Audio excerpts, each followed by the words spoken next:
दोस्तों, बेहद बेहद दूसरे दिन खुशी है आप सभी के बीच परमेश्वर की अद्भुत अद्भुत शिक्षा। जिस विषय पे हम बात कर रहे हैं वो है मूसा की किताब, मूसा के जीवन पर या उसकी सेविकाई पर आधारित सेविकाई को हम बात कर रहे हैं।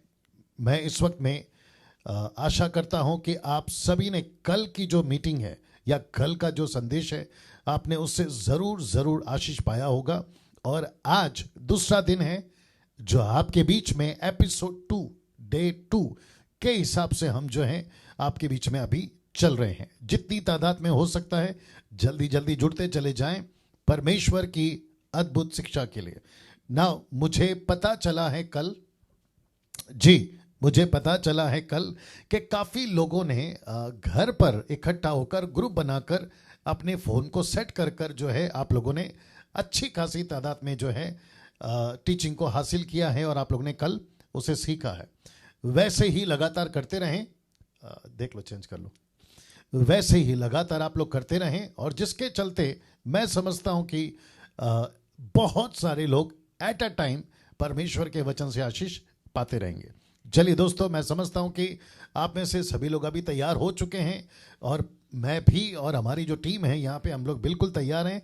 और परमेश्वर का जो आज वचन आपके बीच में आने पर है, मूसा की सेविकाई पर आधारित टीचिंग या अध्ययन आपके बीच में हम देने जा रहे हैं। जी, कुछ चीज़ें जल्दी से कर लेते हैं। आवाज़ आप तक ठीक से पहुंच रही होगी, इस आशा के साथ आगे बढ़ना चाहूँगा। और साथ ही साथ विजुअल्स आपको क्लियर दिख रहे होंगे और मैं आपको जो है ठीक से दिख रहा हूँगा, ऐसी उम्मीद करता हूँ। जी, इसका वॉल्यूम कहाँ है? अच्छा, बंद किया। ओके, ठीक है। ओके ना दोस्तों, सबसे पहले आपको बताता चलूं कि इस तरीके से, मतलब 4 तरीके से आप जो है मुझे सुनते हैं। जी, ये वाली लाइन आप देख सकते हैं यहाँ पे।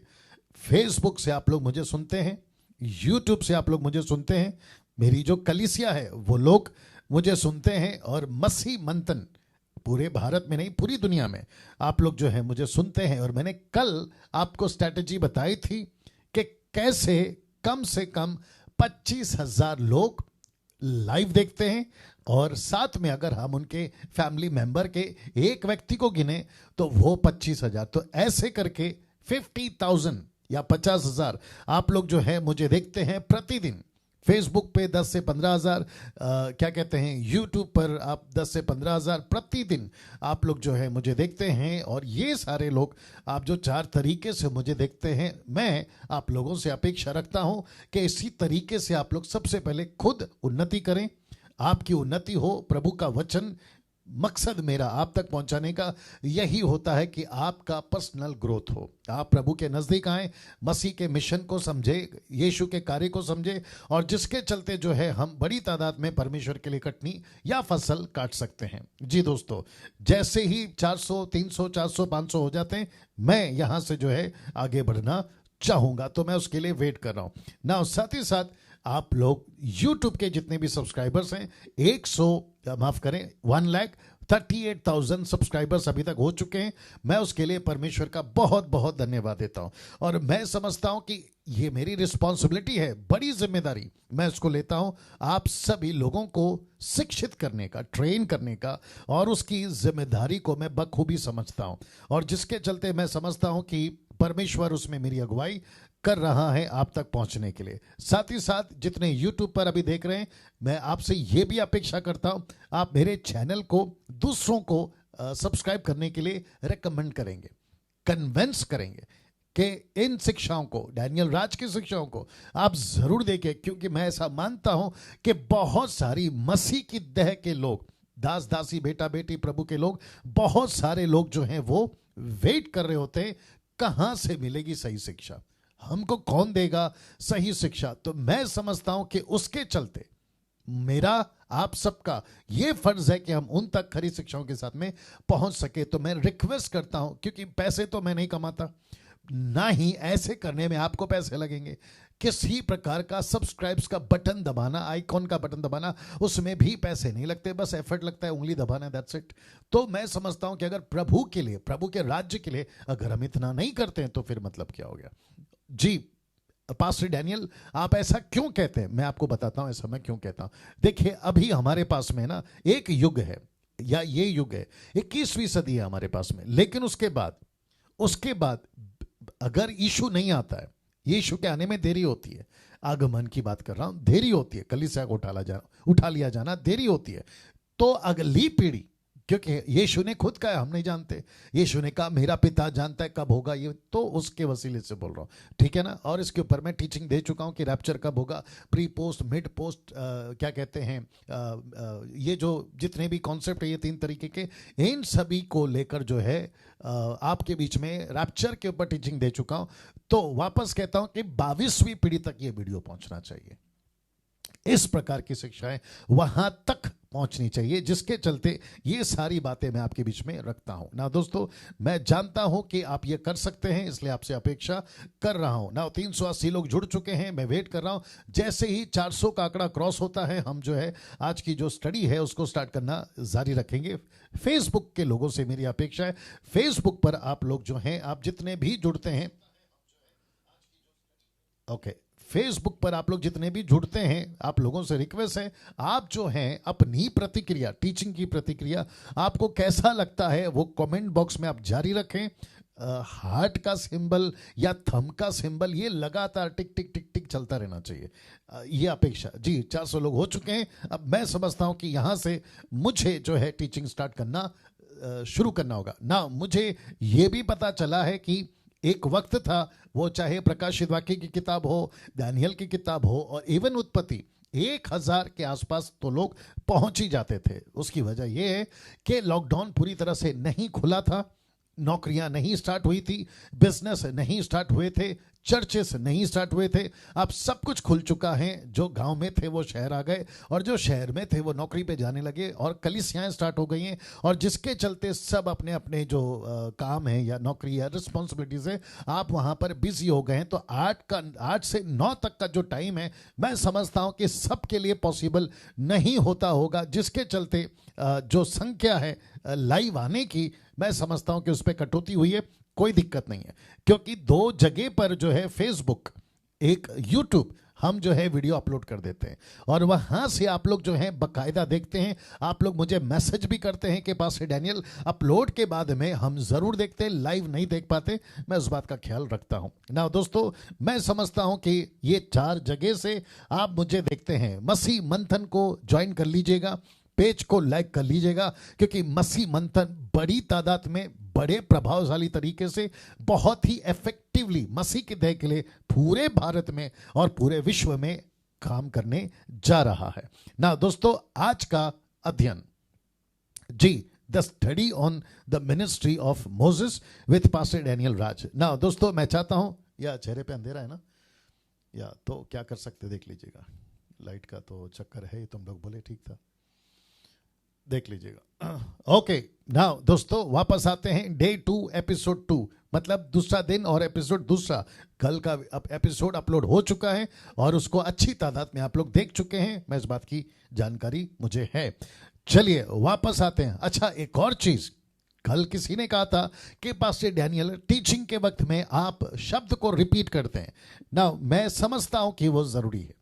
देखिए सबका अपना अपना तरीका है प्रचार करने का, ये मेरा तरीका है। मैं चाहता हूं कि कोई भी शब्द अगर मैं रिपीट करता हूं, उसके पीछे वजह होती है, वजह जो भी होती है, रीज़न होता है, और वो रीज़न ये होता है कि शब्द आपके जहन में ठीक से बैठ जाए। थोड़ा बर्दाश्त कर लिया करो। आप लोग जब किसी के घर पे जाते हो खाने के लिए, तो आप ये तो नहीं कहते हो ना कि जल्दी लाओ, ऐसे लाओ, वैसे लाओ, चुपचाप बैठ के खाते हो ना, तो वैसे ही समझिए, है ना। फेसबुक से, यूट्यूब से आपको आत्मिक खाना मिल रहा है। नम्रता रखिए, सीखिए, जैसे तैसे आ रहा है सीखिए, है ना। कुछ चीज़ें 19-20 होती हैं, लेकिन उसको लीजिए। अब आप ऊपर से अगर ऐसा कहोगे वैसा करोगे तो थोड़ा दिक्कत हो जाएगा, उसका जरा सा ख्याल रखेंगे। चलिए दोस्तों मैं समझता हूं कि अब यहां से मैं आज की जो टीचिंग है उसको स्टार्ट करने जा रहा हूं ना। कल मैंने कहा था मूसा की सेविकाई जो है, एक स्लाइड दिखाया था ये वाला, मैंने कहा था मूसा की सेविकाई का दबदबा पूरे बाइबल में, यहां से मैं इसको स्टार्ट करने जा रहा हूं। तो मैं समझता हूं कि आप सभी इस वक्त में इस बात को समझ गए होंगे कल कि एक व्यक्ति, एक लीडर परमेश्वर को चाहिए था जो परमेश्वर के उस मकसद को पूरा कर सके। और मैंने यह भी कहा था 4 बातों के इर्द गिर्द या 4 बातों के आसपास में जो है ये टीचिंग चलेगी। एक है परमेश्वर यहोवा, दूसरा है लीडर मूसा, तीसरा है उसके लोग इजरायली, और चौथा है टैबरनेकल मंदिर। और आज के युग में भी वही है, यीशु परमेश्वर है, हम और आप सेवक मूसा की जगह पे हैं, संसार जो है वो लोग हैं इजरायलियों की जगह पे, और मंदिर की जगह पे कलीसिया। मैंने इस बात को कल कहा था ना। मूसा 500 लोग जुड़ चुके हैं, आप सभी का मैं स्वागत करता हूं जी। मूसा की सेविकाई का दबदबा पूरे बाइबल में, मैं इस बात को यहां पे रख रहा हूं। तो मैं चाहता हूं कि कैसे मूसा का दबदबा पूरी बाइबल में, उत्पत्ति की किताब से प्रकाशित वाक्य तक की किताब में, यीशु के बाद, वापस कह रहा हूं यीशु के बाद, अगर किसी का मिनिस्ट्री सेविकाई बड़ी पावरफुल तरीके से, सामर्थ्य तरीके से अगर हुई थी तो वो मूसा साहब थे, मूसा बाबा थे। अद्भुत अद्भुत कार्य किया। नाउ कैसे, आइए बताते हैं।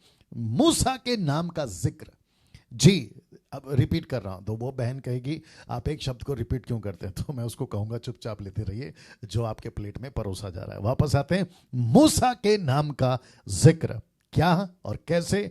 मूसा के नाम का जिक्र, ओटी मतलब ओल्ड टेस्टमेंट, कम से कम 750 बार, 750 टाइम्स, 750 बार ओल्ड टेस्टमेंट में यानी पुराने नियम में मूसा के नाम का जिक्र है। अद्भुत बात है ना।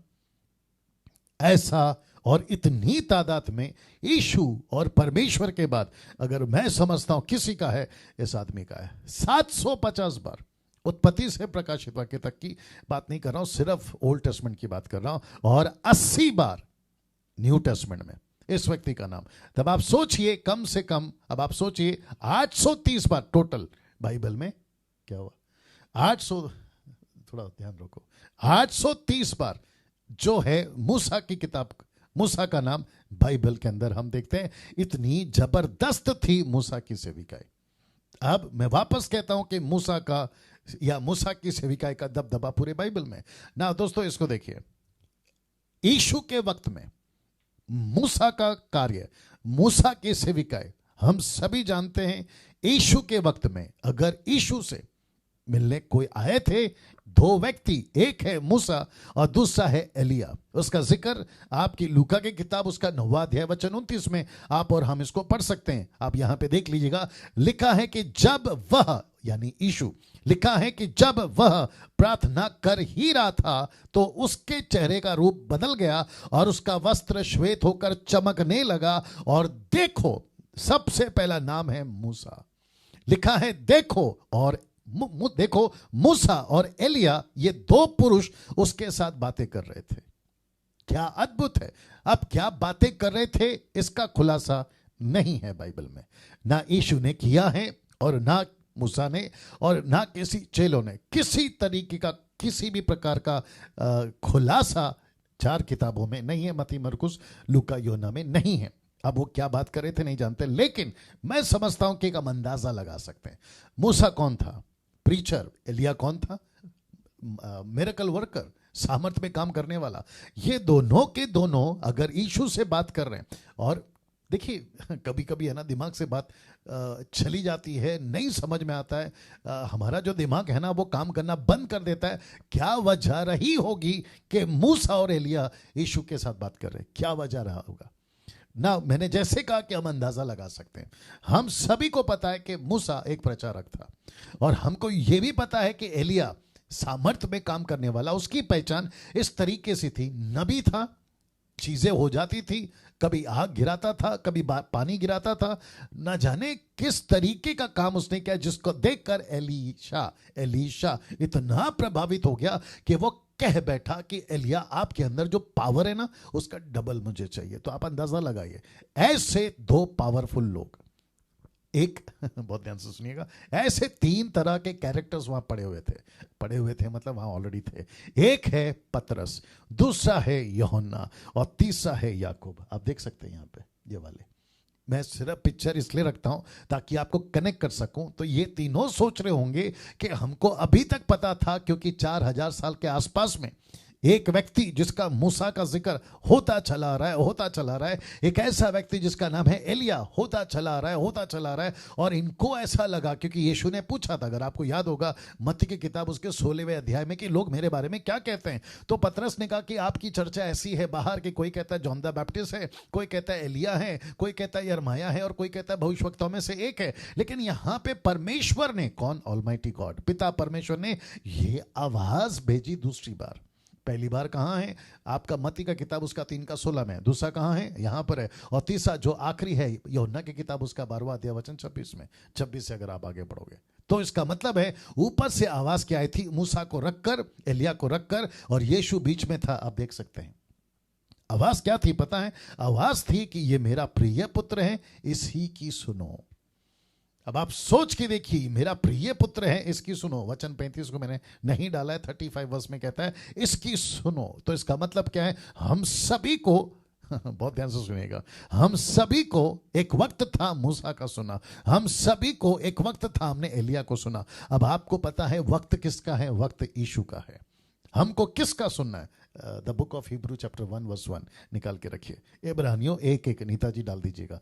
The book of Hebrew chapter 1 verse 1, इब्रानियों 1:1 निकाल के रखिए ना। लिखा है एक वक्त था हम इनकी सुनते थे और सुनना वाजिब था, और लोगों ने सुना। लेकिन उसके बाद में एलिया आया, एलिया का सुना। लेकिन अब किसकी बारी? और लिखा है क्या है? याकूब, माफ करें, इब्रानियों किताब 1:1 में लिखा है पूर्व युग में परमेश्वर ने बाप दादाओं से थोड़ा थोड़ा करके और भांति भांति से भविष्यवक्ताओं के द्वारा बातें करी। बातें की किसके द्वारा? मूसा के द्वारा। किसके द्वारा? एलिया के द्वारा। किसके द्वारा? अब्राहम के द्वारा। किसके द्वारा? दाऊद के द्वारा। न जाने कितने नबी, यिर्मयाह, यशायाह, एजेकियल, इन सभी के द्वारा। वचन 2 क्या कहता है? देखिए, इन अंतिम दिनों में हमसे पुत्र के द्वारा बातें की। ये पुत्र कौन है? ऑफ कोर्स यीशु।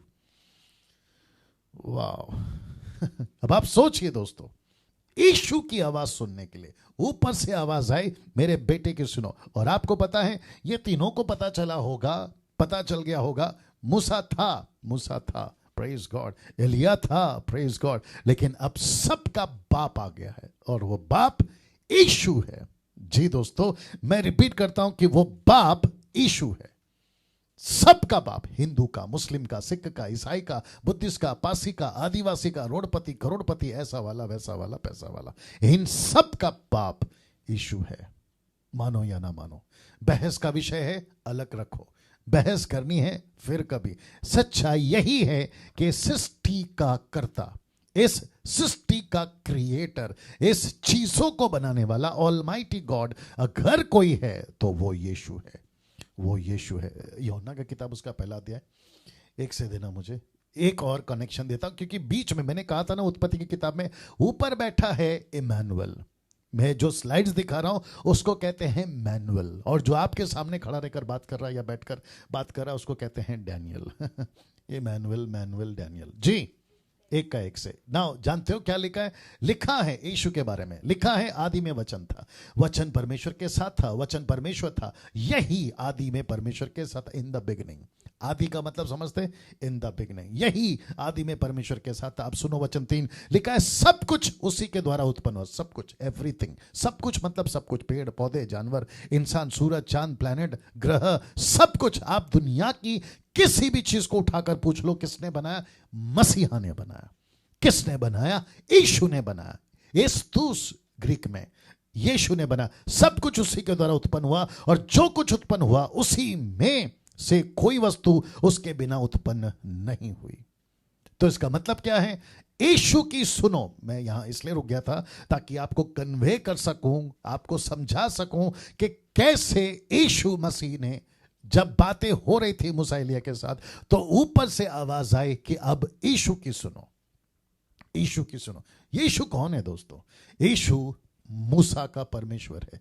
यीशु कौन है? हाँ, अभी मुस्लिम लोगों को तकलीफ हो जाएगी। अगर कोई मुस्लिम सुन रहा है ना तो उसको तकलीफ हो जाएगी। अगर उनका कोई मौलाना या उनका कोई कुरान को सिखाने वाला, उसको बड़ी तकलीफ हो जाएगी, क्योंकि वो मानते नहीं है कि यीशु मसीह खुदा है, यीशु मसीह थियोस है, यीशु मसीह ऑलमाइटी गॉड है। वो नहीं मानते। वो कहते हैं वो नबी है, वो इंसान है। और जहोवा विटनेस वाले कहते हैं वो स्वर्गदूतों में से कोई बड़ा स्वर्गदूत है। मुझे नहीं पता ये लोग कहाँ से कॉन्सेप्ट लेकर आते हैं, लेकिन टोटल पिक्चर, टोटल किताब, टोटल कहानी यही बताती है, जो कि वो नहीं पढ़ते हैं और जिसके चलते मूर्खता का शब्द या स्टेटमेंट वो देते रहते हैं। वापस कहता हूं कि यीशु कौन है दोस्तों? यीशु मूसा का परमेश्वर है जी।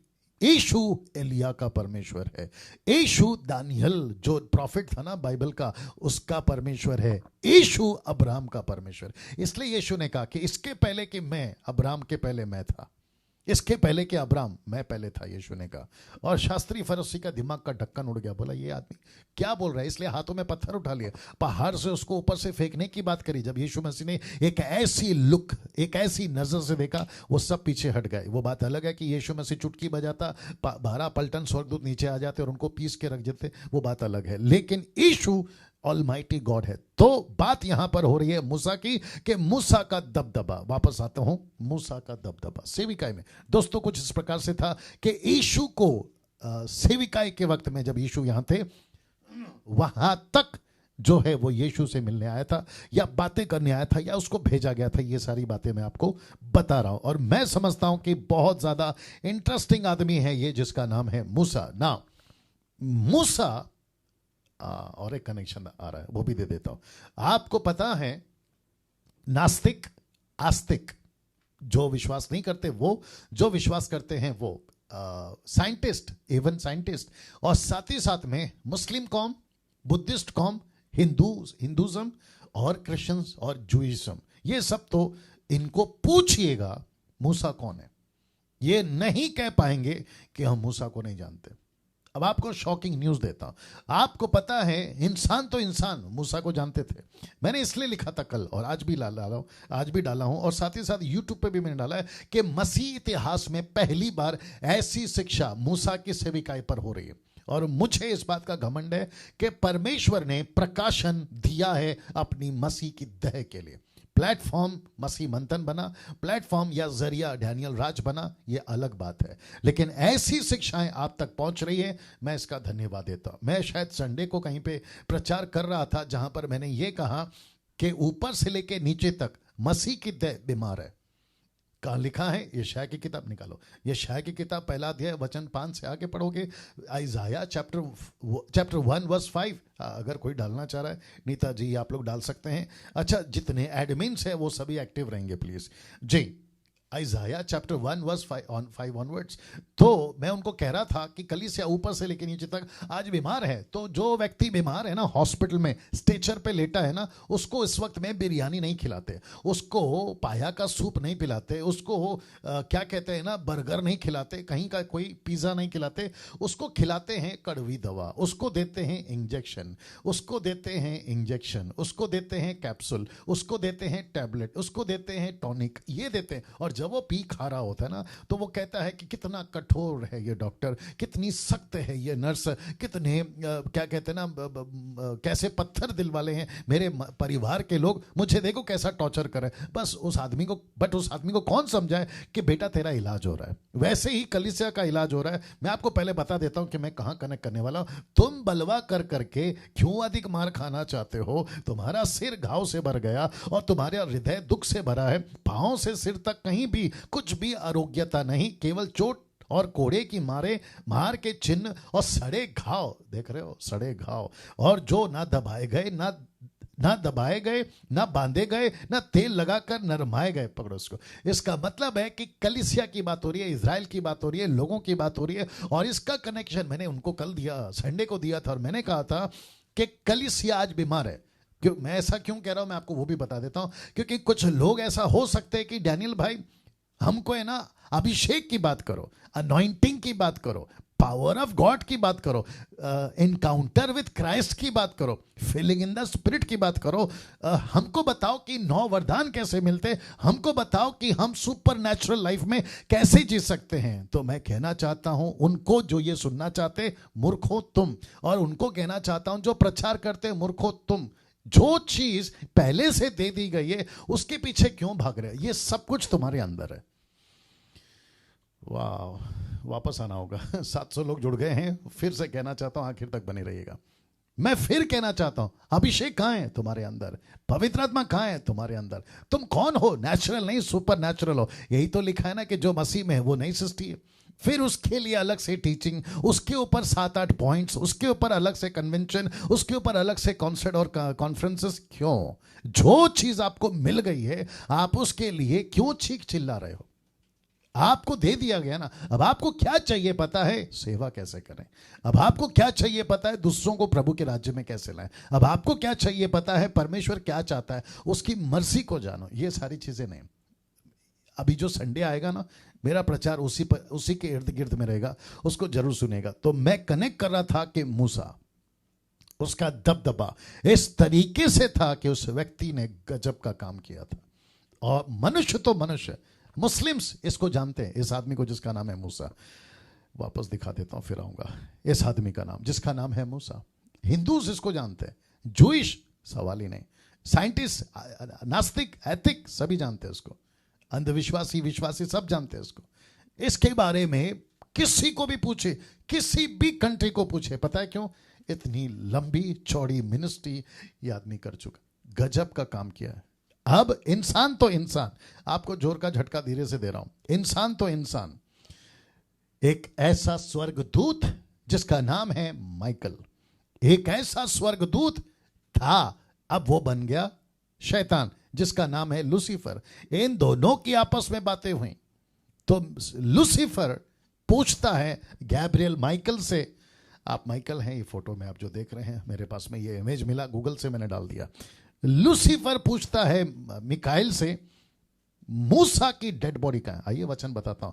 The book of Jude chapter 1 verse 9, यूदा की पुस्तक 1:9 लिखा है, परंतु प्रधान स्वर्गदूत मिकाइल ने किसको? लूसीफर को। जब शैतान, अब आ गया ना, जब शैतान ने मूसा की लोथ, मतलब डेड बॉडी, मूसा की लोथ, मैं बहुत ढूंढ रहा था गूगल में कि मुझे ऐसा कोई फोटो मिल जाए जहां मूसा की डेड बॉडी हो, लूसीफर एक तरफ हो और माइकल स्वर्गदूत एक तरफ हो, मिकाइल एक तरफ हो, लेकिन ऐसा कोई नहीं मिला। और जिसके चलते आपको कन्वे करने के लिए मैंने ये फोटो का सहारा लिया है, जहां पर आप समझ सकते हैं कि ऐसा कुछ हुआ होगा। और मूसा की लोथ के विषय में वाद विवाद करता था कौन? लूसीफर। अब आप सोचिए, मूसा का दबदबा सेविकाई के प्रति, मुझे नहीं पता कि लूसीफर यानी कि शैतान मूसा की डेड बॉडी क्यों ढूंढ रहा है, मुझे नहीं मालूम, इसका खुलासा नहीं हुआ अभी तक। और उसको डेड बॉडी से क्या मतलब है? हाँ, एक वजह हो सकती है। वजह यह है कि लूसीफर ने अंदाजा लगाया होगा, क्योंकि एंटी क्राइस्ट के टाइम पे जो 2 गवाह आने वाले हैं, क्या वही तो नहीं है, उनमें से एक तो नहीं है। और लूसीफर को अगर यह एहसास हो गया, जो कि यहां पे वो झगड़ा कर रहा है, वाद विवाद कर रहा है कि मूसा की डेड बॉडी का है, वो कंफर्म करना चाहता होगा, क्या सच में मूसा मर गया है? ऑफ कोर्स बाइबल कहती है, मैं उसका खुलासा करूंगा आपके पास में व्यवस्था विवरण की जब पुस्तक में हम आएंगे आखिरी वाली आयत में, तो तभी मैं क्लियर करूंगा। लेकिन इसको तो नहीं पता ना, इसको तो सिर्फ पढ़ा है जो मैं और आप पढ़ रहे हैं, लेकिन ये कंफर्म करना चाहता है क्या वाकई में। लेकिन अगर अगर मूसा वापस आ गया तो उसको पता है कि जो मिस्र को नहीं छोड़ा, 6 लाख लोगों को मेरे हाथ से छीन कर लेकर आया, अगर ये वापस आ गया तो तकलीफ हो जाएगी। बेचैनी इसकी भी है, क्योंकि युद्ध तो इसको आखिर में लड़ना ही है ना। दोस्तों, ये सारी बातें मैं क्यों बता रहा हूं? क्योंकि हम सभी को परमेश्वर की वचन की ज्ञान, नॉलेज सटीक तरीके से होना बहुत जरूरी है, जिसके चलते ही मैं ये सारी बातें रख रहा हूं ना। मैं वापस उस पहलू को कंटिन्यू करूंगा कुछ सेकंड मिनट तक के लिए, जहां पे आपको यह पता चले कि मूसा का दबदबा सेविकाई में कैसा था। तो उसी कड़ी में एक और चीज रख रहा हूं, वो है ये। नाउ आप पूछ सकते हैं कि पास्टर डैनियल, मूसा की सेविकाई कब थी? तो आप इसको लगभग अंदाजन बोल सकते हैं कि 15 बीसी में, बीसी मतलब बिफोर क्राइस्ट, तो 1500 साल पहले मूसा की सेविकाएं रही होगी एक स्ट्रैटेजी के अनुसार। मैं वो सब नहीं लाया क्योंकि उसकी कोई जरूरत नहीं है और हमको उसके पीछे जाना भी नहीं है, बट ये कंफर्म है कि मूसा था, मूसा की सेविकाएं थी, लेकिन एक्यूरेट कौन सी तारीख, कौन सा साल, लगभग बोला हूं 15 बीसी, मतलब 1500 साल पहले, यीशु मसीह के पैदा होने से पहले उसकी सेविकाएं शुरू हुई।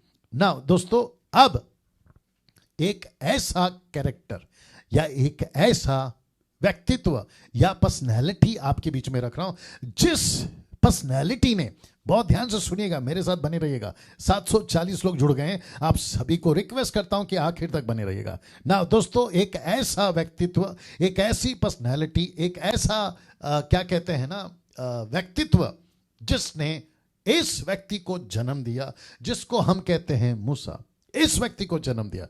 तो मैंने लिखा है कि अब एंट्री होती है योकेबेद की। वाह, योकेबेद। अब आप पूछोगे योकेबेद कौन है?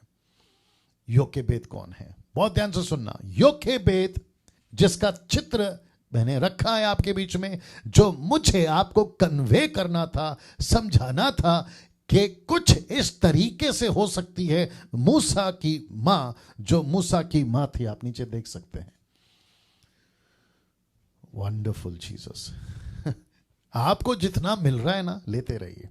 आपको जो मसाला दे रहा हूं ना, ये कब तक चलेगा मुझे नहीं मालूम, कितने दिन तक चलेगा मुझे नहीं मालूम, कितने एपिसोड बनेंगे मुझे नहीं मालूम, लेकिन जितना मिल रहा है लेते रहिए। और वापस कहता हूं, इस युग में, 21वीं सदी में, 2020 के आखिरी महीने, दिसंबर के महीने में, जहां कल से 8 दिसंबर से मैंने उसको शुरू कर दिया है, इतिहास में आगे 100 साल बाद, 200 साल बाद, जब कब, खैर उस टाइम तो मुझसे भी तगड़े धुरंधर आ जाएंगे जो प्रभु का प्रचार करेंगे, वो बात अलग है, लेकिन ये फाउंडेशन जो इस युग के लिए डाला हूं, उसका खूब फायदा उठाइए।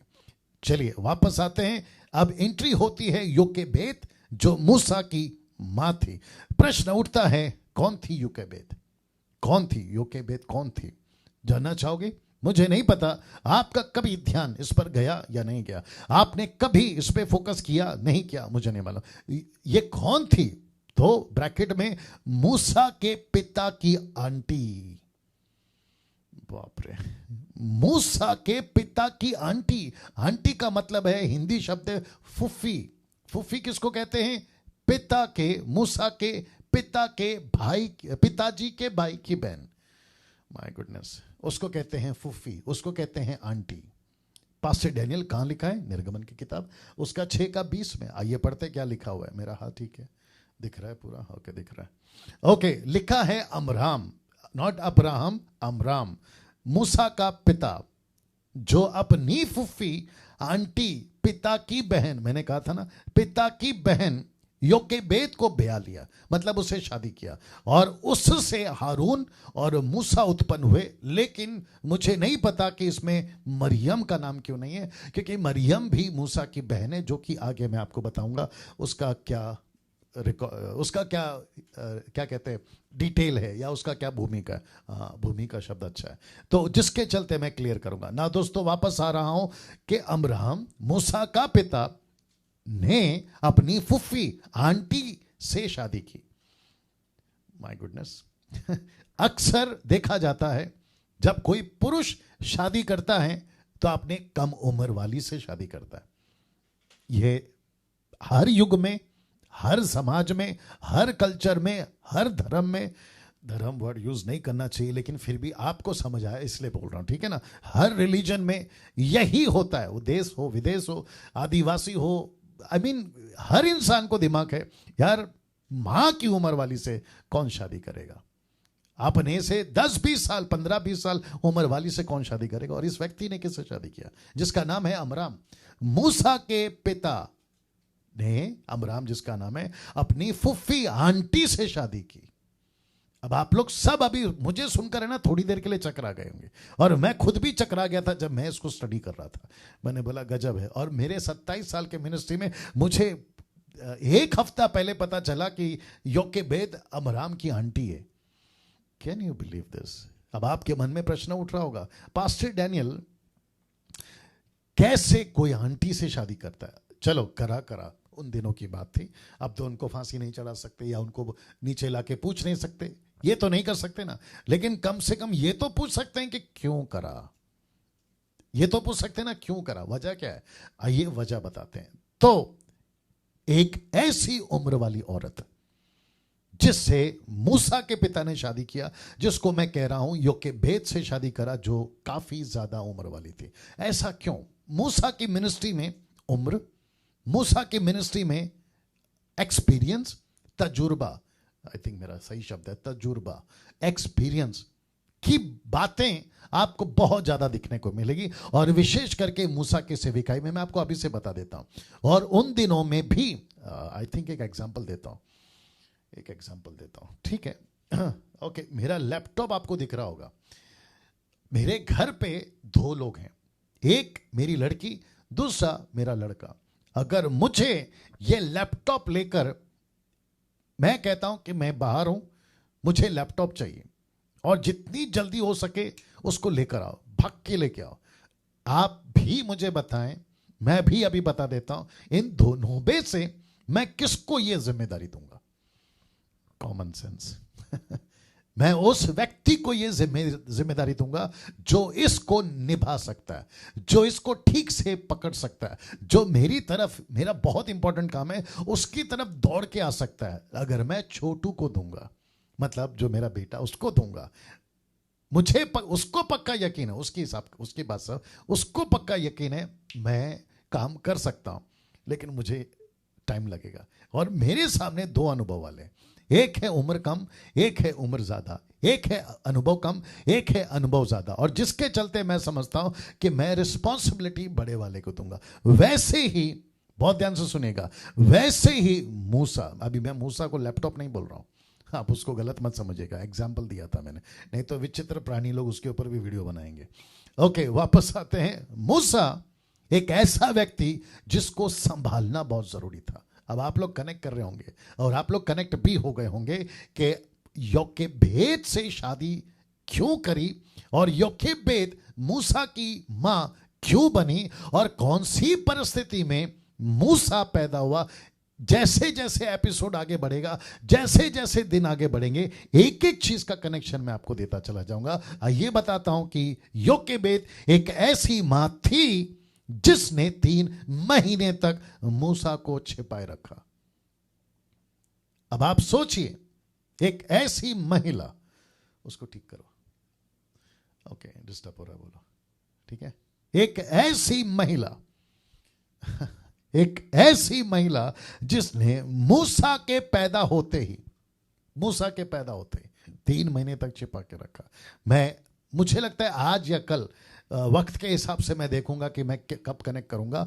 मूसा की मां वाकई में सबसे पहले तजुर्बे वाली थी, एक्सपीरियंस वाली थी, उम्र में ज्यादा थी, उसको जिंदगी का अनुभव हो चुका था, वो चीजों को समझती थी, परिस्थिति को हैंडल कर सकती थी, उम्र छोटी नहीं थी, नादान नहीं थी, अनमैच्योर नहीं थी।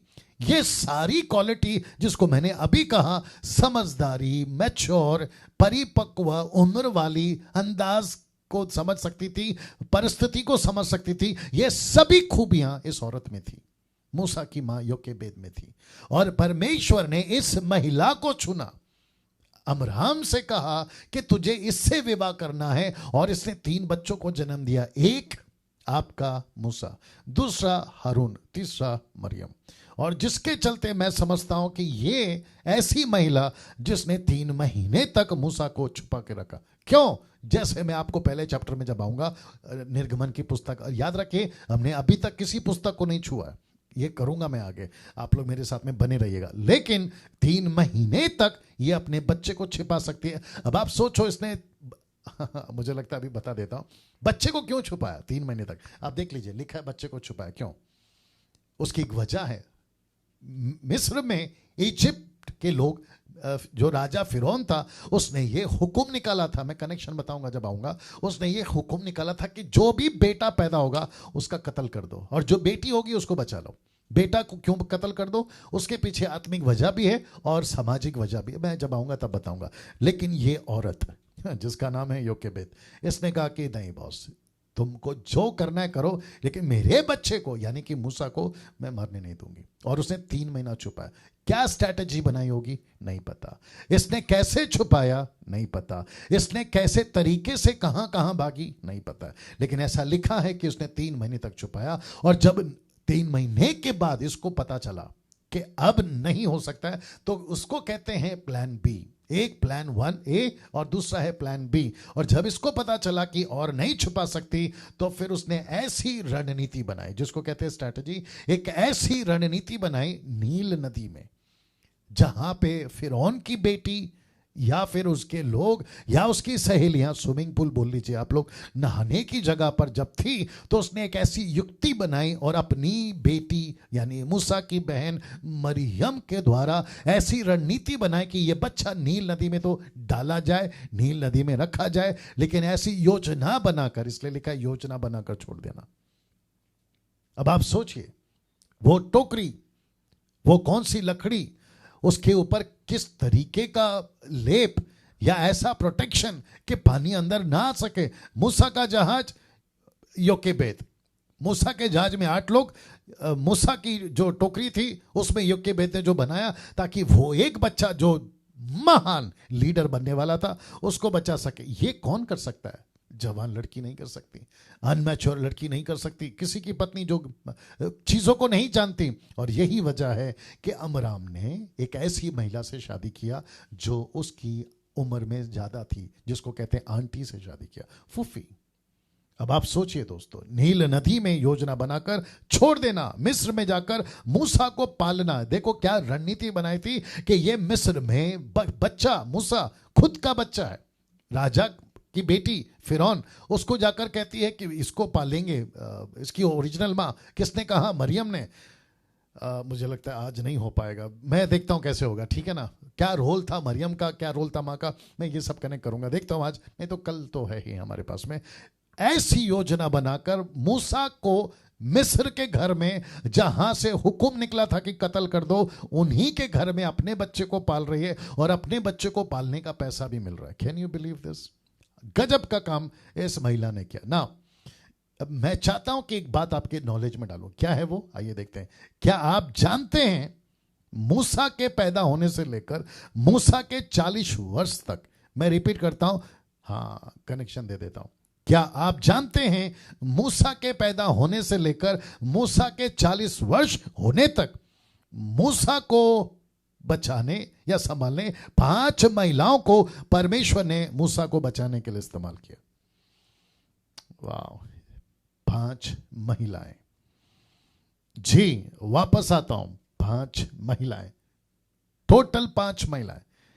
एक ऐसा व्यक्ति जिसका नाम है मूसा। मैंने आपको कल ही कहा था गजब का चीज मिलेगा।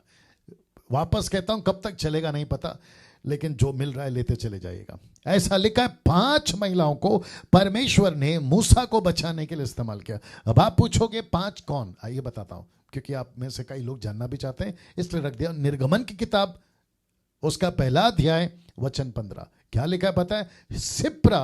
शिप्रा और पुआ, अजब नाम है, गजब नाम है। लिखा है शिप्रा, अगर मैं ठीक से नाम ले रहा हूं, और दूसरा है पुआ नाम 2 इब्री दाइयों को मिस्र के राजा ने आज्ञा दी। ये फोटो देख लीजिए नीचे आप लोग, जो ऐसे नीचे दंडवत करके लेटी है ना या पड़ी है ना, उसको देख लीजिएगा। उनका फोटो तो ओरिजिनल तो किसी के बाप के पास नहीं होगा, तो गूगल में कहां से होगा, ठीक है ना। उस वक्त में जो घटना घटी फोटो नहीं था, ठीक है। तो ये 2 महिलाएं, लिखा है ये इब्री दाइयां थी, मतलब मिस्री नहीं थी, ये इजराइल की थी। कौन सी किसके वंशज में थी ये नहीं पता, लिखा नहीं है, लेकिन लिखा है उनका दोनों का नाम। तो ये हो गए 2। आइए वचन को भी पढ़ लेते हैं, ये हो गया 2। आइए क्या लिखा है वो भी बता देता हूं कि शिप्रा और पुआ नाम 2 इब्री दाइयों को मिस्र के राजा ने आज्ञा दी, वचन 16 से 21 तक में, कि जब तुम इब्री स्त्रियों को बच्चा उत्पन्न होने के समय जन्म के पत्थरों पर बैठी देखो, तब यदि बेटा हो तो उसे मार डालना, बेटी हो तो जीवित रहने देना। परंतु वे दाइयां, बहुत ध्यान से सुनिएगा, दाइयां, बच्चों को पैदा कराने वाली दाइयां परमेश्वर का भय मानती थी। गजब बात है, अजब बात है। लिखा है परमेश्वर का भय मानती थी, इसीलिए मिस्र के राजा की आज्ञा ना मानकर लड़कों को भी जीवित छोड़ देती थी। वाह अब इसको देखिए, लिखा है तब मिस्र के राजा ने उनको बुलवाकर पूछा, तुम जो लड़कों को जीवित छोड़ देती हो तो ऐसा क्यों करती हो? दाइयां क्या कहती, देखिए दाइयों ने फिर उनको उत्तर दिया कि इब्री स्त्रियां मिस्री स्त्रियों के समान नहीं है। मतलब राजा जी, जो आप जो समझते हो ना कि ना ये है, नहीं, लिखा है कि स्त्रियां मिस्री स्त्रियों के समान नहीं है, वे ऐसी फुर्तीली हैं कि दाइयों के पहुंचने से पहले ही उनको बच्चा उत्पन्न हो जाता है। इसीलिए परमेश्वर ने दाइयों के साथ भलाई की और वे लोग बढ़कर बहुत सामर्थ्य हो गए। कौन? दाइयां, जिन्होंने बच्चे को बचाया। और दाइयां इसीलिए कि वे परमेश्वर का भय मानती थी, उसने उनके घर बसाए। ये घर बसाए का कनेक्शन क्या कहते हैं, यहोशू के टाइम का भी मैं कर सकता हूं। उस वक्त में घर देना था, अपनी अपनी प्रॉपर्टी देनी थी, ये भी मैं बोल सकता हूं, वहां से भी कनेक्ट कर सकता हूं। लेकिन यहां पे दाइयों ने मदद करी। और साथ ही साथ योकेबेद, जिसका जिक्र मैंने किया, मूसा की मां, हो सकता है कि उसके पास में भी गए होंगे। बोला क्या पावरफुल महिला है, क्या अद्भुत महिला, क्या स्ट्रांग महिला है, और जिसके चलते जो है ये अद्भुत काम कर गए ना। दोस्तों ये हो गए दो महिलाएं। अब आपको एक साथ तीनों महिलाओं का फोटो दिखाता हूं। ये वाला, ये है उसकी मां, ये है फिरौन की बेटी जिसने मूसा को गोद लिया या मां बोलकर अपना लिया, बच्चा बोलकर अपना लिया। और उस तरफ छोटी लड़की आप कह सकते हैं मरियम। मैं फोटो इसलिए रखता हूं ताकि मैं आपको कनेक्ट कर सकूं। और ये रहा उनका जो भी परिचय। तीसरी महिला मूसा की मां, चौथा मूसा की बहन, पांचवा फिरौन की बेटी। ये सब आपकी बाइबल में जैसे जैसे हम आगे बढ़ेंगे आपको और भी उसकी क्लैरिफिकेशन मिलती रहेगी। ना दोस्तों, अभी तक कैसा लग रहा है? क्या कुछ दिमाग में जा रहा है? बहुत कुछ जा रहा होगा, क्योंकि बहुत सरलता से और बहुत ही मजेदार तरीके से स्लाइड्स के साथ में आप सारी बातों को कनेक्ट कर पा रहे होंगे। इस आशा के साथ में मैं आगे बढ़ूंगा। लिखा है, क्या आप जानते हैं, मैं आपको बताता हूं, क्या आप जानते हैं क्या चीज, जो कुछ आपने यहां पे देखा अभी तक, क्या आप जानते हैं? मैं कनेक्ट करने जा रहा हूं। क्या आप जानते हैं यीशु के पैदा होने से लेकर जी उठने तक कई महिलाओं का रोल, ठीक है, कई महिलाओं का रोल था। बहुत सारी महिलाएं उसमें थी। मैं आपको दे देता हूं कनेक्शन। मरियम, यीशु की मां, वो एक, मरियम मगदलिनी, वो एक, पोतीपर की पत्नी, अगर आपको याद होगा मत्ती की किताब उसका 27वां अध्याय वचन 18-19 अगर आप पढ़ोगे ना, तो पिलातुस को जाकर कहते कि जिसको तुम पकड़ कर लेकर आए ये धर्मी है, क्योंकि इसके कारण मैंने सपने में दुख उठाया। और उसका हमको कनेक्शन मिलता है यूहन्ना की किताब 19:5 में, जहां पर पिलातुस कहता है, जब यीशु को देखता है तो कहता है कि देखो ये है पुरुष। ये कौन सा पुरुष है? जो उसकी पत्नी ने सपने में देखा। कौन सा पुरुष चाहिए था जो मानव जाति का उद्धार कर जाए? उसका जिक्र पोतीपर की पत्नी को प्रकाशन मिलता है। तो ये ऐसी महिला। और फिर मार्था मरियम का हम सबको पता है कि मार्था मरियम क्या करती थी। और साथ ही साथ ऐसी भी महिलाएं थी जिसका जिक्र लूका की किताब उसका 8:2-3 में लिखा है। और वे 12 लिखा है, वे 12 उसके साथ थे। किसके साथ? यीशु के साथ। 12 कौन है आप सभी जानते हैं। और कितनी स्त्रियां भी, तो जिनको महिलाओं की सेविकाएं से एलर्जी है ना, उनको ये बताना चाहता हूं कि यीशु के 12 भी उसके साथ थे। और लिखा है कई स्त्रियां भी। ये जो शब्द होता है ना, भी, इसका बहुत सारा मतलब है। आप ग्रीक पढ़ो, आप अरामिक पढ़ो, आप इंग्लिश के दुनिया भर के ट्रांसलेशन पढ़ो, आपको यही मिलेगा, जिसको मैं पढ़कर बैठा हूं इसलिए बता रहा हूं ना। दोस्तों वापस आता हूं कि यीशु के 12 चेले उसके साथ थे। लूका 8 में कहता है, लिखा है कई स्त्रियां भी, यहां पे कोमा है, फुल स्टॉप है। इसका मतलब है कि सेविकाई के क्षेत्र में औरतें थी। अभी जैसे मूसा की बहन मरियम का जिक्र नहीं किया, वैसे ही कई स्त्रियों का जिक्र बाइबल में नहीं है।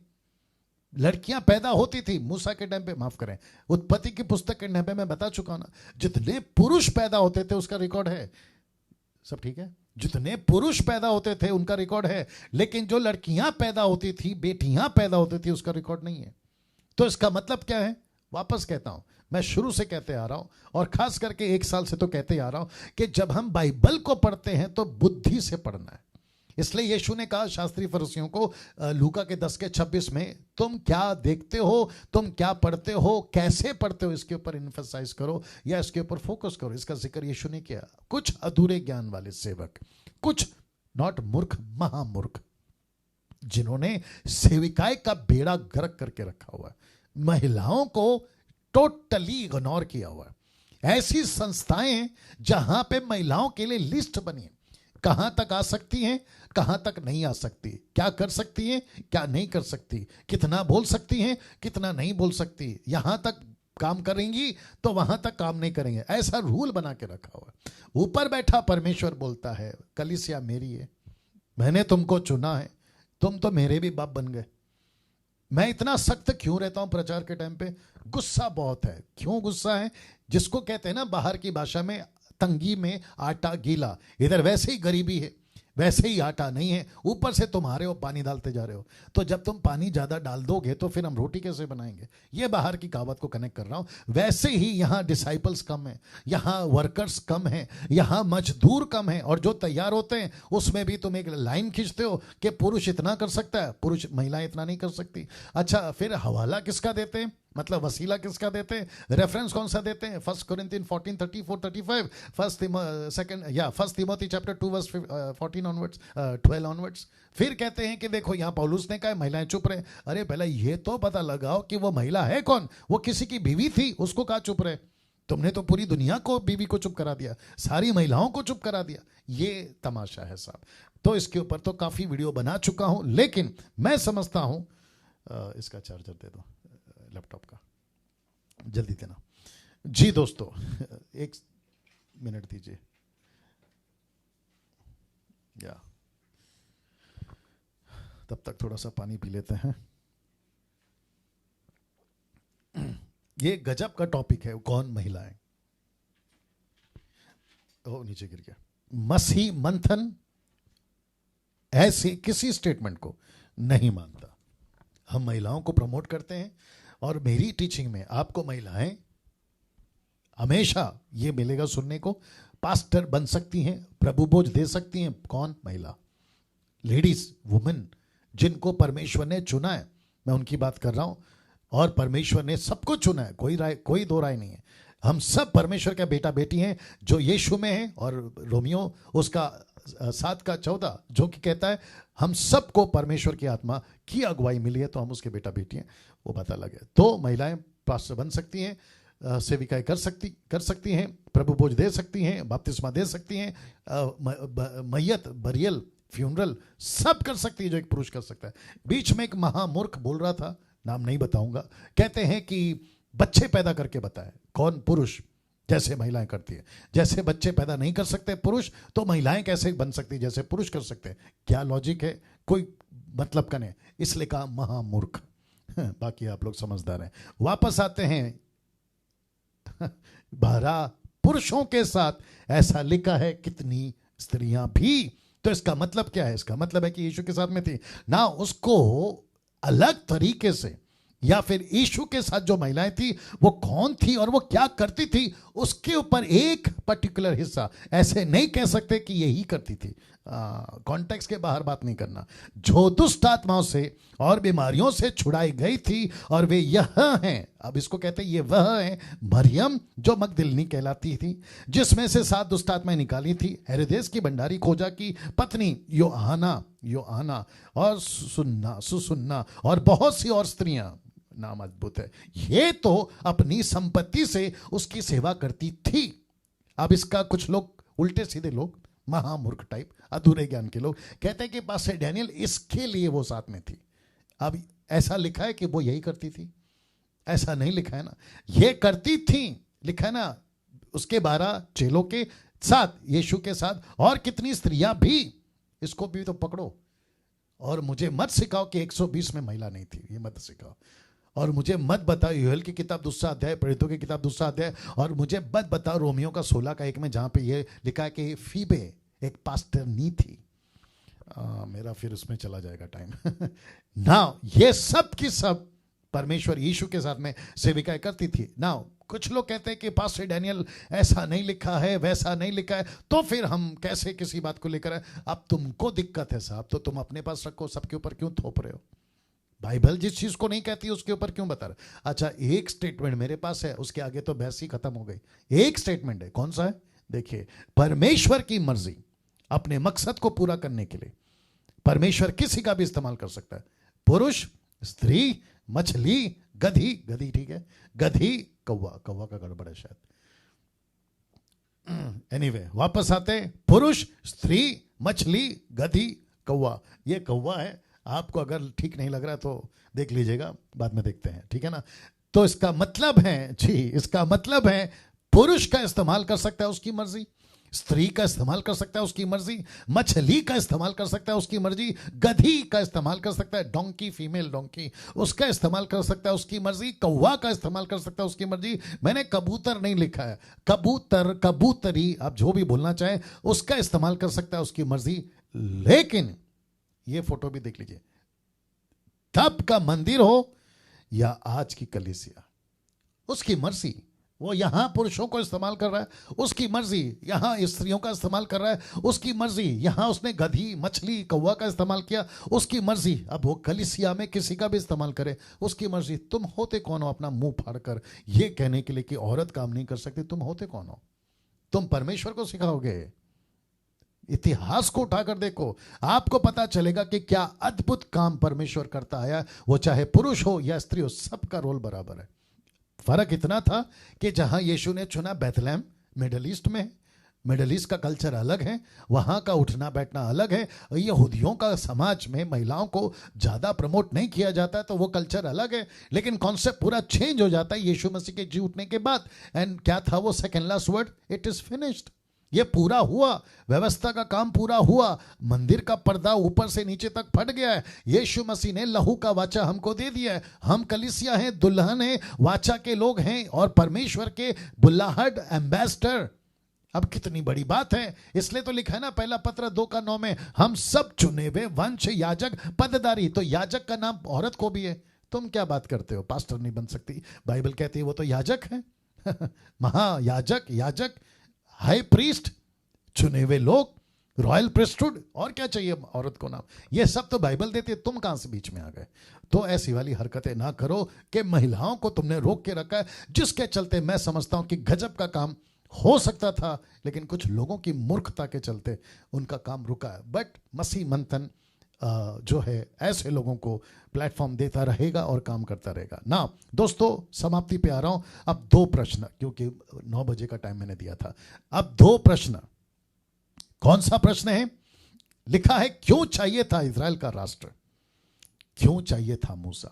मैं इसके ऊपर बात कर समाप्ति पे आऊंगा। ये 2 प्रश्न आपके बीच में रख रहा हूं कि क्यों चाहिए था इजराइल का राष्ट्र और क्यों चाहिए था मूसा। परमेश्वर को ऐसी भीड़ जिसको कहते हैं इजराइल क्यों चाहिए थी और क्यों चाहिए था उसके ऊपर लीडर, मैं उसकी बात कर रहा हूं। चलिए आते हैं। आप सबसे पहला ये बैनर देख लीजिएगा। ये मैंने रखा है इसलिए क्योंकि ये इजराइल का बैनर है, या उसके आसपास का, गूगल से मिला, मैंने डाल दिया। लिखा है, क्योंकि परमेश्वर को अपनी एक प्रजा चाहिए थी जो उसका प्रचार कर सके। ये रीजन है। कहां लिखा है? लीजिए, निर्गमन 6:2 में लिखा है, परमेश्वर ने मूसा से कहा कि मैं यहोवा हूं। अब जरा ध्यान से देखिएगा, बहुत छोटा है लेकिन फिर भी पढ़ने की कोशिश करिएगा। मैं सर्वशक्तिमान ईश्वर के नाम से इब्राहिम, इसहाक, याकूब को दर्शन देता था, परंतु यहोवा के नाम से मैं उन पर प्रकट ना हुआ। इसका मतलब क्या है? अब मैं तुम पर होऊंगा। तो दूसरे शब्दों में, इजरायली का पूरा फोकस या उनका प्रचार सेंटर कौन था? यहोवा। ये कब तक चला? यीशु तक वापस आना होगा। यहोवा शब्द, मैं वापस कहता हूं, यहोवा शब्द का प्रचार एक वक्त तक के लिए था, जब तक इजरायली थी, जब तक अनुग्रह का युग नहीं आया तब तक। अब बीच में मुझे कुछ ऐसे वीडियोस अपने लोगों ने भेजे हैं जहां पे लोग कहते हैं, अभी भी कहते हैं, ओल्ड टेस्टमेंट का रेफरेंस लेकर। अब देखिए, मूर्खता की सीमा पार कर गए, मूर्खता की सीमा पार कर गए। कहते हैं कि यशाया में यहोवा नाम है, मूसा ने यहोवा नाम लिया, मूसा माफ करे, यहोवा नाम से ये चमत्कार, वो चमत्कार, ये चमत्कार। ऐसा ट्विस्ट मैनिपुलेट कर कर ऐसा भयंकर गड़बड़ मचा के रखा ये जुडिज्म वालों ने, जो इजरायली कल्चर को फॉलो करते। कहते आज भी अगर आपने यहोवा नाम से प्रार्थना किया आपका काम पूरा हो जाएगा, जैसे ओल्ड टेस्टमेंट में। अब आप मुझे बताइए उनके साथ क्या करना चाहिए, जबकि यीशु ने कहा दुष्ट आत्मा निकलेंगे यीशु के नाम से, सैल्वेशन होगा यीशु के नाम से, बीमारी ठीक होंगे यीशु के नाम से, सब कुछ होगा यीशु के नाम से। प्रेरितों की किताब 4:12 जल्दी निकालो। लिखा है आकाश के नीचे पृथ्वी के ऊपर अगर कोई नाम दिया गया है, एक ही नाम है और वो है यीशु। फिलिपियो 2:10-11 हर घुटना झुकेगा यीशु के नाम पे। 2:10-11 तक में हर जबान कबूल करेगी यीशु को। रोमियो की किताब उसका 10:9 कहता है कि जब तुम यीशु को अपना प्रभु जानकर स्वीकार कर लोगे तुम्हारा उद्धार हो जाएगा। और ऐसे कितने रेफरेंसेस बता दो जहां यीशु को क्या कहते हैं ना, सेंटर किया गया है। यीशु को एक्ट्स चैप्टर 4:12 जी, यीशु को सेंटर किया गया है, यीशु को फोकस किया गया है। और मैं समझता हूं कि यीशु यहोवा के नाम से मुझे कोई दिक्कत नहीं है, लेकिन गड़बड़ मत करो। ऐसा मत कहो कि यहोवा ही, फिर यीशु कहां जाएगा? किसी दूसरे के द्वारा, प्रेरितों की किताब 4:12 किसी दूसरे के द्वारा उद्धार नहीं, क्योंकि स्वर्ग के नीचे मनुष्य में और कोई दूसरा नाम नहीं दिया गया। तो नाम कौन सा है? यीशु। तो यहोवा का प्रचार उस वक्त में करना वाजिब था और उन्होंने किया। इसी के चलते महामूर्ख यहोवा विटनेसेस, यहोवा विटनेस वाले आ गए। अब आप सोचो यहोवा विटनेस वालों का दिमाग कितना खराब है, बातों को नहीं समझ रहे हैं, जो चीजें खत्म हो गई है। मैं इसका कनेक्शन अलग तरीके से दे दूं, थोड़ा लेट हो जाएगा तो भी बर्दाश्त करिए। इसका कनेक्शन मैं आपको अलग तरीके से देता हूं। आपको पता है परमेश्वर ने, माफ करें, मूसा ने इजरायलियों को कहा था कि तुमको मंडे से क्या कहते हैं, फ्राइडे तक, माफ करें, संडे से फ्राइडे तक तुमको हर दिन सुबह मन्ना जमा करना है, क्योंकि मन्ना तुमको फ्रेश मिलेगा। बहुत ध्यान से सुनिएगा। लेकिन सब्त के दिन यानी सैटरडे, यहूदियों के हिसाब से तुमको मन्ना नहीं मिलेगा। इसका मतलब क्या है? तुमको जो मन्ना इकट्ठा करना है वो संडे टू मंडे। बोला फिर क्या करे अगर सैटरडे को नहीं मिला तो? बोला फ्राइडे को इतना इकट्ठा करो कि तो वो सैटरडे तक चले। लेकिन आपको पता है कुछ लोग क्या किए थे? मंडे को इतना इकट्ठा कर लिए, सोचे कि हमको सुबह जाने की जरूरत नहीं होगी, ट्यूसडे को, मंगलवार को ये जो मंडे को इकट्ठा किया उसी को खाएंगे। लेकिन जब वो सुबह ढक्कन खोले तो उसमें कीड़े लग गए थे। मेरा प्रश्न है, अगर मंडे का मन्ना ट्यूसडे को कीड़े लगा तो फ्राइडे को इकट्ठा किया हुआ मन्ना सैटरडे को कीड़े क्यों नहीं लगा? वाह, सी। तो ऊपर बैठा परमेश्वर बोलता है मेरी मर्जी। अगर मंडे का इकट्ठा किया हुआ तुमने ट्यूसडे को खाया, मैं कीड़े लगा दूंगा। मुझे माफ करिए बोलने के लिए। आज बहुत सारे लोग कीड़ा खा रहे हैं। बहुत बड़ी बात बोल दी। आज बहुत सारे लोग कीड़ा खा रहे हैं उस मन्ने को जो परमेश्वर की लिस्ट में है ही नहीं। अब आ रही है बात समझ में जी? तो वापस आता हूं, क्योंकि वक्त को भी ख्याल रखना है। क्योंकि परमेश्वर को अपनी एक प्रजा चाहिए थी जो उसका प्रचार कर सके, दूसरा जिसको वो अपनी व्यवस्था दे सके। इसलिए परमेश्वर को एक प्रजा चाहिए थी जिसको वो अपनी उपासना करा सके, जिससे वो अपनी उपासना करा सके। इसलिए उसको इजरायली प्रजा चाहिए थी जिससे वो अपनी मंदिर बनवा सके। इसलिए अब प्रश्न उठता है मूसा क्यों? मैं यहां टीचिंग में भाग नहीं रहा हूं, कोई दिक्कत नहीं है, बिल्कुल दूंगा, थोड़ा सा ऊपर नीचे होगा कभी कभी। मूसा ही क्यों? दूसरा सवाल, मूसा ही क्यों? पहला क्या था? इजराइल की प्रजा ही क्यों? दूसरा क्या था? मूसा ही क्यों? लीजिए दे रहा हूं। मूसा में 3 खूबियां थी। मूसा में 3 खूबियां थी। देखते क्या होता है। मूसा में 3 खूबियां थी। सबसे पहला आप पढ़ लीजिए, पूरी तरह से मूसा 40 साल का जब मिस्र से भाग रहा था ना, वो पूरी तरह से शिक्षित था, जिसको बोल सकते हैं इंग्लिश में वेल एजुकेटेड, पूरी तरह से शिक्षित था। कौन? ये 40 साल का मूसा। और कहां लिखा है? प्रेरितों की किताब। ये प्रकाशन किसको मिला? ये प्रकाशन स्टीफन को मिला। मैं बता चुका हूं उत्पत्ति की पुस्तक में यूसुफ के कितने बच्चे थे? 2। लेकिन यूसुफ क्या कहता है? 9। तो 2 और 7 एक्स्ट्रा 9। अब आप सोच के देखिए कि ये जो बच्चे हैं ना, ये यूसुफ को कहां से मिला? डेड स्क्रॉल जिसको कहते हैं, जिसका ट्रांसलेशन नहीं हुआ, जिसको लोगों ने उस वक्त यहूदियों ने नहीं लिया, कॉन्स्टेंटाइन के टाइम पे उसको गिनती में नहीं लिया, उसको कहते हैं डेड स्क्रॉल। तो उसके अंदर से जब यूसुफ उन दिनों में स्टडी करता था, उसको पता चला मूसा के बारे में, जो उस वक्त में वहां नहीं लिखा, कि मूसा को मिस्रियों की सारी विधा पढ़ाई गई। मतलब मिस्र में रहकर उसने कॉलेज करी, स्कूल करा, और जितनी डिग्रियां वो ले सकता था, ये खूबी थी उसके अंदर। जब वो 40 साल का भागा था, वो बातों और कामों में सामर्थ्य था, वो बातों और कामों में सामर्थ्य था। ये जो आपका इजिप्ट का पिरामिड, जिसको 7 वंडर में एक डाला गया, 7 वंडर्स में से एक, इसका स्ट्रक्चर किसने बनाया? इसका ढांचा का क्या कहते हैं, बुनियाद कौन था? यही तो था जिसका नाम है मूसा। ये सारी स्टडी जब वो 40 वर्ष का हुआ, तो इसका मतलब है कि पहला 40, ये रहा दूसरा 40। इसकी दूसरी खूबी, ये चरवा का अनुभव में था, क्योंकि 40 साल परमेश्वर ने इसको कहा कि बेटा अब तुझे पढ़ाई तो पूरी हो गई, अब भेड़ को कैसे चराना है ना, वो तुझे सिखाता हूं। इसका भी जिक्र यहां पर है प्रेरितों की किताब उसका 7 का 23 से 24 में। ये बात सुनकर मूसा भागा मिदान देश में, परदेसी होकर रहने लगा। वहां उसके 2 पुत्र उत्पन्न हुए। जब पूरे 40 वर्ष बीत गए, तो वो एक स्वर्गदूत से सीने पहाड़ के जंगल में, उसी जलती हुई झाड़ी के ज्वाला में दर्शन दिया गया। और इसका जिक्र कहां है? आपके निर्गमन के 3 अध्याय में, जब वो भेड़ बकरी चरा रहा था, तो सीने पर्वत के पास पहुंचा। तो ये उसका कनेक्शन है। तो 40 साल का कौन सा अनुभव? वापस पीछे ले जाता हूं। शिक्षा का 40 साल का कौन सा अनुभव? चरवा का। अब आ रहा है तीसरा 40 साल, सेवा के योग्य बन गया था। तो मूसा ही क्यों?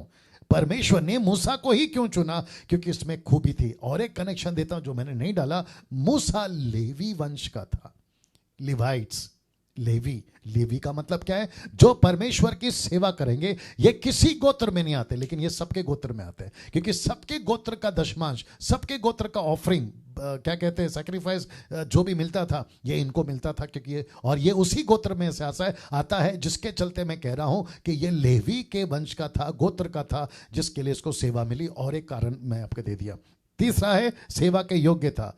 प्रेरितों की किताब 7 का 36 में, यही व्यक्ति मिस्र, लाल समंदर और जंगल में 40 वर्ष तक अद्भुत काम, चिन्ह दिखा दिखाकर उन्हें निकाल ले आया। कैसे? ये तरीके से ना। दोस्तों, मैं जानता हूं कि टाइम हो रहा है और मुझे यहां पे समाप्त करना है, लेकिन कल मैं जब आऊंगा, मैं यहां से शुरू करूंगा, जो कि लिखा है कि मूसा को मिली हुई सेविकाएं आसान नहीं थी। प्रश्न है क्यों? तो मैं कल यहां से स्टार्ट करूंगा। और मैं जानता हूं कि कल की तरह, यानी यस्टरडे की तरह, आज भी, यानी टुडे, आपने बहुत कुछ पाया है। कैसा लग रहा है, कैसा मिल रहा है? अपनी प्रतिक्रिया कमेंट बॉक्स में दे सकते हैं, मुझे कॉल करके बता सकते हैं। अगर मैं अवेलेबल रहा, मैं 777 वाला फ़ोन अगर उठा लिया, मैं ज़रूर सुनना चाहूँगा। नहीं तो मेरे जो एडमिन्स हैं मसीह मंथन के, आप उनको बता सकते हैं। नीता है, नरेंद्र है, समीक्षा है, शैलेश है, ट्रीजा है, जितेंद्र है, आप उनको बता सकते हैं। और साथ ही साथ जितने हमारे पास्टर्स हमारे साथ काम कर रहे हैं अपने अपने रेस्पेक्टिव प्लेस में, आप उनको भी बता सकते हैं। तो दोस्तों, कल फिर ठीक 8 बजे आपसे फिर मुलाकात होगी। इसको खूब शेयर करिए, यूट्यूब से भी खूब शेयर करिए, यूट्यूब चैनल को सब्सक्राइब करिए। अगर आप लोग अभी देख रहे हैं, आइकन बेल दबाइए, और जितना हो सकता है मेरे चैनल को और ऐसी खरी शिक्षाओं को आप जितना हो सकता है लोगों तक पहुंचाइए। क्योंकि डैनियल राज किसी स्वार्थ, पैसे के चक्कर में ये नहीं बोल रहा है, मसीह की देह उन्नति पाए इसलिए बोल रहा है। चलिए दोस्तों, कल ठीक 8 बजे मुलाकात होगी। अपना ख्याल रखें। जय मसीह।